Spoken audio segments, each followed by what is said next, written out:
Hello guys, so how are you doing. घर पे मज़ा आ रहा है पढ़ने में आराम से, बिल्कुल शांति से बैठ के पढ़ो आराम से, किसी भी टाइम पढ़ो, बट एक रेगुलरिटी बना के रखना। ठीक है, इतना ही मेरी वो है आपसे कि रेगुलरिटी होनी चाहिए। पेंडिंग वर्क नहीं रखना है। हम ऑलरेडी इससे पहले 2 चैप्टर कर चुके हैं, वो आपको कंप्लीट करके रखना है। चैप्टर नंबर 4 किया है, चैप्टर नंबर 9 किया है। अगर बचा हुआ है तो वो कर लेना, प्लेलिस्ट में मिल जाएगा वो आपको। ठीक है, इसी प्लेलिस्ट में जिसमें आपको class 7th maths NCERT all chapter वाली प्लेलिस्ट में आपको वो वाले चैप्टर भी मिल जाएंगे, उनको पेंडिंग को पूरा करके रखना। ठीक है, 5.1 के एग्जाम्पल करने वाले हैं आज हम, लेकिन उससे पहले एक छोटा सा अनाउंसमेंट आप लोगों के लिए। गुड न्यूज़ है। क्या गुड न्यूज़ है? एवरी संडे आपके लिए डबल डोज आने वाला है। कैसा डबल डोज? एक तो रीजनिंग की सीरीज जो मैंने बीच में अभी स्टॉप कर दी थी, वापस से स्टार्ट कर रहा हूँ। एवरी संडे आएगी आपके पास में वो रीजनिंग के क्वेश्चन। अच्छे क्वेश्चन है, आप लोगों के लिए बहुत इंपॉर्टेंट है रीजनिंग। क्यों? रीजनिंग का ओलंपियाड भी होता है, तो अगर आप अभी कोरोना के बाद में जब भी ओलंपियाड होंगे, रीजनिंग वाले ओलंपियाड में आप पार्टिसिपेट कर सकते हो। ठीक है, धीरे धीरे करके वो भी मैं कंप्लीट करा दूंगा उसका। सेकंड थिंग ये है जो सबसे ज़्यादा एक्साइटिंग है, वो ये है कि नया स्टार्ट कर रहा हूँ आप लोगों के लिए, कैसे आप अपनी कैलकुलेशन को फास्ट बनाओ। Calculation without pen and paper. ठीक है, तो वो सबके लिए इंपॉर्टेंट है। जो छोटी छोटी चीज़ें जो हम करते हैं, अगर आपने वो करना स्टार्ट कर दिया मेरे साथ प्रैक्टिस की, तो आपकी कैलकुलेशन इतनी फास्ट हो जाएगी, आपको पेन पेपर की रिक्वायरमेंट भी नहीं, डायरेक्टली आंसर लिखोगे उसके बाद आप। ठीक है, तो एवरी संडे आपके पास वीडियो आएगा। संडे को आई थिंक 10-11 AM से पहले मैं आपको यहाँ पे सेंड कर दूंगा, उसको आपको पढ़ना है। फिर नेक्स्ट संडे दूसरा आएगा, तो उस ड्यूरेशन में आप अपना इसको अच्छे से करके रखना। अलग से रजिस्टर नहीं बनाना है, इसी रजिस्टर में बैक साइड से करना स्टार्ट कर देना। और कोई भी क्वेरी उस चीज़ से रिलेटेड तो मुझे मैसेज कर देना। नंबर मैंने आपको बताया हुआ है 8000-124-223। इस नंबर पे आप मैसेज करके पूछ सकते हो सर क्या करना है, कैसे करना है। इसलिए आपको बहुत मज़ा आने वाला है। तो एवरी संडे भी आपके लिए फ्री नहीं छोड़ा है मैंने, संडे को भी कुछ ना कुछ काम मिलेगा, लेकिन फिर उसका नेक्स्ट वीडियो नेक्स्ट संडे को आएगा उससे रिलेटेड। ठीक है, चलो, तो अभी हम 7th क्वेश्चन है, 8th क्वेश्चन, 9th क्वेश्चन लिया है। इससे रिमेनिंग क्वेश्चन बाद में करते हैं, अभी पहले इसको करना स्टार्ट करते हैं। हाँ जी, चलो, क्वेश्चन नंबर 7 है, can 2 angles be supplementary if both of them are acute. देखो, क्वेश्चन रीड करने का मेथड क्या होता है, आपको रीड कैसे करना है। Can 2 angles be supplementary if both of them are acute, first question. Second question is can 2 angle be supplementary both of them are obtuse. Third question is can 2 angle be supplementary both of them are right. ठीक है, चलो start करते हैं first question के first part से। 7th question first part, can 2 angle be supplementary both of them are acute. तो आपको 2 angles acute लेने हैं, दोनों एक्यूट एंगल लेने हैं। मैं सबसे बेस्ट ले रहा हूँ, मतलब ये ले रहा हूँ कि एक्यूट में क्या हो सकता है मैक्सिमम। तो आप बोल सकते हो सर 89.999 कुछ भी ले लो, तो 89 डिग्री लेते हैं। चलो, 89 डिग्री एक्यूट, 89 डिग्री एक्यूट। जरा इन दोनों को ऐड करना, क्या आएगा आपका 188 डिग्री। सॉरी, 188 नहीं आएगा आपका, ये आपका आ जाएगा 178 डिग्री। ठीक है, अब मुझे बताओ एक्यूट में और ले लो आप इसको, कैसे? 89.9 ले लो, 89.9 ले लो मैक्सिमम वैल्यू, तब भी आपका 179.8 आएगा, यानी कि 180 तो फिर भी पॉसिबल नहीं है। और एक्यूट में कोई भी और वैल्यू ले लो, आपने लिया 70 डिग्री, आपने लिया 80 डिग्री, वैल्यू इज 150। ठीक है, still this value is less than 180 degree, less than 180 degree. ठीक है, तो मुझे बताओ what is the condition for supplementary angle. 2 angles be supplementary, these 2 angle be supplementary if sum will be 180 degree. But sum तो 180 possible ही नहीं है, because हमने क्या लिया है एक्यूट, और acute is less then 90, less than 90। आप खुद सोचो, कंडीशन लो, आपके पास में लेस देन 90 रुपीज़ है, चाहे कुछ भी हो, लेकिन लेस देन 90 है। आपके ब्रदर या सिस्टर के पास भी लेस देन 90 रुपीज़ है, चाहे कुछ भी हो। उन दोनों को ऐड करके 180 पॉसिबल है? नहीं है। 90 + 90 180 पॉसिबल है। 90 से कम वाली वैल्यू होंगी तो 180 बनना पॉसिबल ही नहीं है। ठीक है, so no, if 2 angle are acute it is not possible that they are supplementary, no. Clear? Second part is can 2 angle be supplementary both of them are obtuse. अच्छा, चलो भाई, both of them are obtuse. मैं सबसे smaller value लेकर दिखा रहा हूँ आपको। ऑब्ट्यूस में आपने लिया 91 degree, second is also 91 degree, add करो क्या आएगा 182 डिग्री। और ऑब्ट्यूस लो 100 डिग्री, ऑब्ट्यूस लिया 120 डिग्री, वैल्यू इज 220 डिग्री। क्या 180 पॉसिबल है? 180 से ज़्यादा आएगा ये। आपने अगर ये लिया ना 90.1, तब भी 180.2 आएगा, ग्रेटर देन 180 आएगा ये। So they are also not supplementary, because for supplementary addition must be equal to 180 degree. यानी वही वाली बात हो गई, आपके पास अगर 90 से ज़्यादा रुपीज़ है, आपके ब्रदर सिस्टर के पास 90 ज़्यादा रुपये ऐड करोगे तो 180 से तो ज़्यादा ही होगा, that will be definitely more than 180, ठीक है। तो 180 तो हो ही नहीं सकता, because supplementary condition is equal to 180। So if two angle are obtuse, एंग sum will not be equal to 180 degree, means they will not be equal to supplementary or they will not be supplementary, ठीक है, ये condition हो गई। Write it down. Third case है कि can two angle be supplementary if they are right angle. Okay, जरा check करते हैं। If they are right angle, first angle right angle 90 degree, second angle right angle 90 degree, sum is 180 degree, that means they are supplementary. Yes, they are supplementary. भाई condition हो गई ना satisfy, ठीक है, कि राइट एंगल होंगे 90 plus 90 180 supplementary. इसका मतलब ये है कि दोनों एक्यूट होंगे, दोनों लेस देन 90 होंगे तो पॉसिबल नहीं है 180 बनाना। Both are more than 90 degree, नहीं है पॉसिबल 180 बनाना। Both are equal to 90 90, yes, equal to 180 degree, ठीक है। चलो, तो प्रैक्टिकली सोचो इसको माइंड में डिवाइड करके कि रुपीज़ अगर डिवाइड करना है तो कैसे हो पाएगा, ठीक है।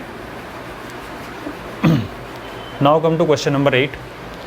N angle is greater than 45 degree, is its complementary angle greater than 45 और इक्वल टू 45 और लेस देन 45। जरा चेक करो, डायग्राम से समझते हैं। कॉम्प्लीमेंट्री होने के लिए what is the condition, this is solution number 8। sum of two angle must be 90 degree, ठीक है। so if sum of two angle is 90 degree they are complementary, ठीक है। अब मुझे बताना, इसमें मैंने एक लिखा कि मान लीजिए इसका ये 45 डिग्री का है, क्या है ये 45 डिग्री, ठीक है। That mean this part is 45, this part is also 45, 45 45 is 90, ठीक है। अब क्या बोला है, if an angle is greater than 45, अगर ये एंगल यहाँ से बनाना स्टार्ट किया आपने एंगल, और दिस इज़ ग्रेटर देन 45, अगर मान लीजिए एंगल ऐसे हो जाता है ग्रेटर देन 45, कुछ भी हो सकता है, मान लीजिए 50 है, तो सेकंड एंगल जो होगा ये 50 और 40 90, क्या लेस देन 45 होगा या नहीं होगा। क्योंकि आप खुद सोचो यार, आपको एक ऑनेस्टली बोला गया था, क्या बोला गया था ऑनेस्टली, कि भाई देखो टोटल 90 रुपीज़ आपके पास में है, ऑनेस्टली 45 डिवाइड कर लेना, ठीक है। फर्स्ट वाले ने क्या चीटिंग की, उसने 45 से ज़्यादा ले लिए, तो सेकंड वाले को ऑब्वियसली 45 से कम मिलेगा ना, क्योंकि 45 तो वो लेवल है जब दोनों इक्वल है। इसने जैसे ही ज़्यादा लिया, इसको कम अपने आप होना स्टार्ट हो जाएगा, ठीक है। So if first angle is more than 45 degree, obviously second वाला देखो छोटा हुआ कि नहीं हुआ यहाँ से, क्योंकि ये 45 था, दिस इज़ 45, दिस इज़ 45, इसने इसका हक मार लिया तो इसको क्या मिलेगा, कम मिलेगा। समझ में आ रही है वाली बात। So angle is greater than 45, is its complementary angle greater than 45, no, equal to 45, no, less than 45। Example और समझो इसको, क्योंकि हमें डिटेल में समझना है, क्योंकि हमें पता है देखो 90 बनाना है, this is first angle A, second angle B, okay, and sum must be 90 degree, ये होना चाहिए। फर्स्ट वाले को 45 दिया, सेकंड को 45 मिला, फाइन 90। फर्स्ट ने इंक्रीज करके अपना 46 कर दिया, second will be decrease its 44 because sum is still 90 because they are complementary. It is 47, so it is 43 because sum is 90, ठीक है, sum is 90, okay. If this is 50, this is 40 because sum is 90। If this is 60, this is 30 because sum is 90। अब आप खुद बता दो, if one angle is greater than 45, second decrease हो रहा है कि नहीं हो रहा है, लेस देन 45 है। समझ गए इस चीज़ को, इसको नोट कर लेना एक बार, ठीक है। अगर ऐसे रखेंगे माइंड में तो हमारे कैलकुलेशन फास्ट करने के चांसेस हैं। रटना नहीं है, समझना है कि 45 इक्वल है, एक इंक्रीज हुआ दूसरा ऑब्वियसली डिक्रीज हो जाएगा, क्योंकि टोटल तो 90 रुपीज़ ही देके गए थे पापा कि बेटा दोनों भाई बहन डिवाइड कर लेना। फर्स्ट वाले ने क्या किया, मैं ज़्यादा रख लेता हूँ, सेकंड वाले को ऑब्वियसली कम मिलेगा, ठीक है। नाउ क्वेश्चन नंबर 9, एक बार रीड करो डायग्राम को अच्छे से। क्वेश्चन नंबर 9 का डायग्राम को अच्छे से ऑब्जर्व करो and then read the questions. क्या समझ में आ रहा है आपको?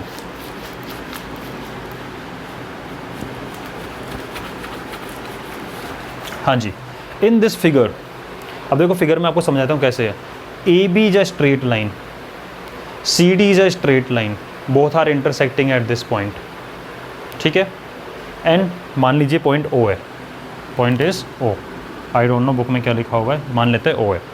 सो A B and C D are intersecting at point O and O E is also a ray, होगी कैसे भी, ठीक है।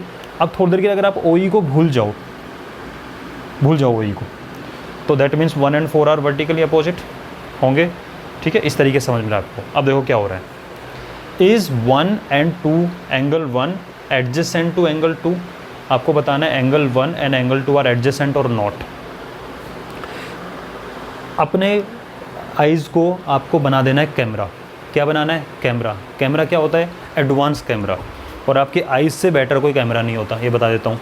अपनी आइज़ को बनाओ कैमरा और फोकस करो सिर्फ 1 और 2 पे, बाकी सबको कर दो blur. Complete focus must be on 1 and 2। अब मुझे बताना ज़रा, 1 means A O C, 2 means E O C, they have a common vertex O, done. They have a common arm O C, non common arm are on opposite side. देखो focus करो बेटा इस चीज़ के ऊपर, एंगल 1 एंड एंगल 2, बाकी सबको blur कर दो, ठीक है। Common vertex O, common arm O C, non common arm on opposite side, mean they are adjacent, yes, ठीक है। दे आर एडजेसेंट, तो you can say yes, they are adjacent. Clear? तो all 3 condition satisfied, common vertex, common arm, non common other side, ठीक है। अब आगे चलो। Is angle A O C, A O C and A O E, बाकी सबको blur कर दो, ठीक है। चाहो तो मैं आपके लिए डायग्राम बना सकता हूँ, एक बार ये वाला देख लो एक बार। A O C and this is E, हाँ जी। A O C and A O E are adjacent और नॉट? नो। वाई? खुद देख लो। They have a common vertex O, fine. Common arm AOC means AO is coming, AOE, AO is coming. Now, non-common arm, this is common. Non-common arms are on same side. होगा नहीं होगा same side यहाँ से? That means they are not adjacent. No. बहुत detail में बता चुका हूँ ऑलरेडी मैं आपको, इसलिए अब ज़्यादा टाइम ख़राब नहीं करेंगे। Do angle COE and EOD form a linear pair? COE, okay, and EOD, जरा ध्यान से देखना बेटा। COE this angle and EOD this angle, COE एंड EOD, yes, they are on a straight line CD। इधर पे भूल जाओ, इसको देखो जरा। COE this angle and EOD this angle, they are forming a linear pair because they are on a straight line, yes, ठीक है। COE हो गया और EOD हो गया, form a linear pair, yes, they are on a straight line CD, वो दोनों किस पे हैं? CD के ऊपर है, ठीक है। R angle BOD and DOA supplementary, BOD and DOA, BOD and DOA, yes, they are supplementary as well as they are linear pair. Why? जरा ध्यान से देखो। BOD and DOA, they are on a straight line AB। आपको लिखना भी होता है बेटा, मैं आपको बता रहा हूँ, आप इसमें लिख सकते थे। यस क्यों था? Because they are on a straight line CD। ये तो हो गया आपका थर्ड का आंसर। फोर्थ की बात करूं, BOD and DOA are supplementary, yes, they are on a straight line AB, that means straight line को होने का रीजन क्या हुआ कि कि angle B O D plus angle D O A equal to 180 degree, linear pair भी है, ठीक है। That means angle B O D plus angle D O A is equal to 180 degree, means they are linear pair as well as they are supplementary. Clear? Now एक बार इसको note कर लीजिए, मैं रेज कर देता हूँ।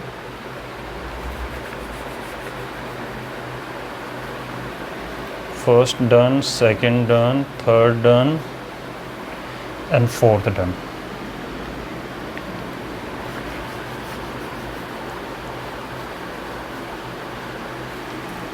हाँ जी, fifth, is angle 1 vertically opposite to angle 4? Angle 1 vertically opposite angle 4। जरा डायग्राम को ध्यान से देखो, इधर बनाता हूँ दोबारा। लाइन ए बी, एरो लगा नहीं रहा हूँ मैं, जल्दी करते हैं इसको। This is C D, okay.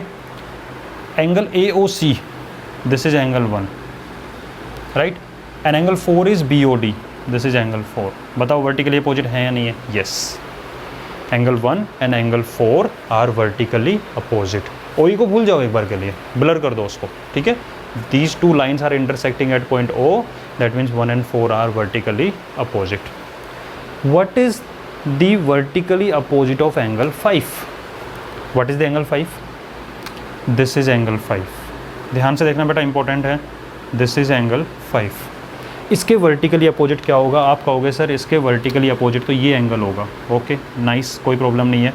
Angle 5 is vertically opposite to this angle. अब ये क्या है, ये समझने वाली बात है। What is this angle? Because 1 and 4 are vertically opposite, 5 and this angle are vertically opposite. अब ये है क्या? एक्चुअल में यहाँ पे एक सिंगल एंगल नहीं है।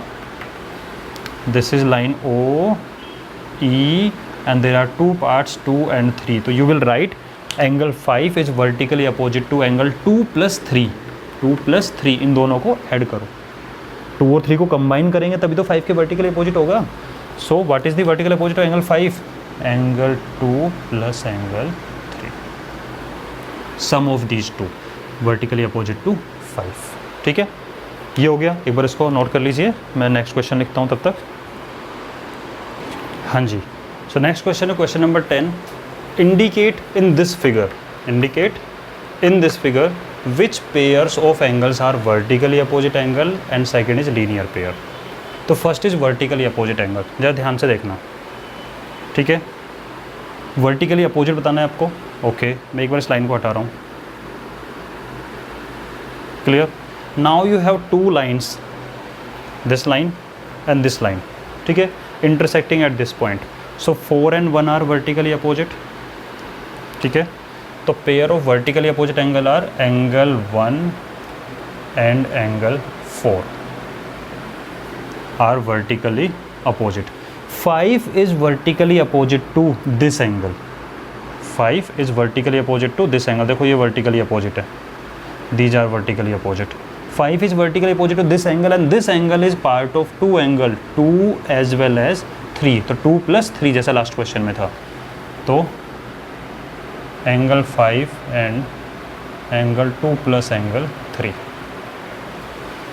ठीक है। 5 is vertically opposite to angle 2 + angle 3, ठीक है। इस वे में लिख सकते हो इसको, प्लस साइन लगा दो, कोई प्रॉब्लम नहीं आती इसके अंदर, ठीक है ना। 2 + 3 इन दोनों एंगल को ऐड करेंगे, उनके वर्टिकली अपोजिट होगा। Next is linear pair. एक बार रुको जरा,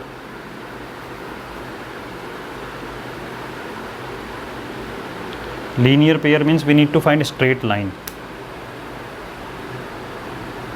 2 3, ओके। लीनियर पेयर ना, we need to find straight line. These two are linear pair, 180 degree बन रहा है। देखो एक लाइन के ऊपर जो एंगल बनता है that is linear pair. So 1 and 5 are linear pair. Angle 1, angle 5, and लगा दो, कॉमा लगा दो। These two are linear pair. Then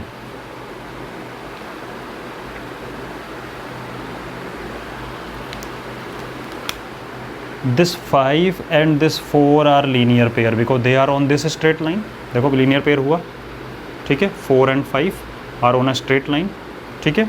चाहो तो नेम दे देता हूँ एक बार लाइन का, बुक में तो नहीं है, अपन रख लेते हैं, कोई प्रॉब्लम नहीं है। A B C D, 4 and 5 are on a straight line CD।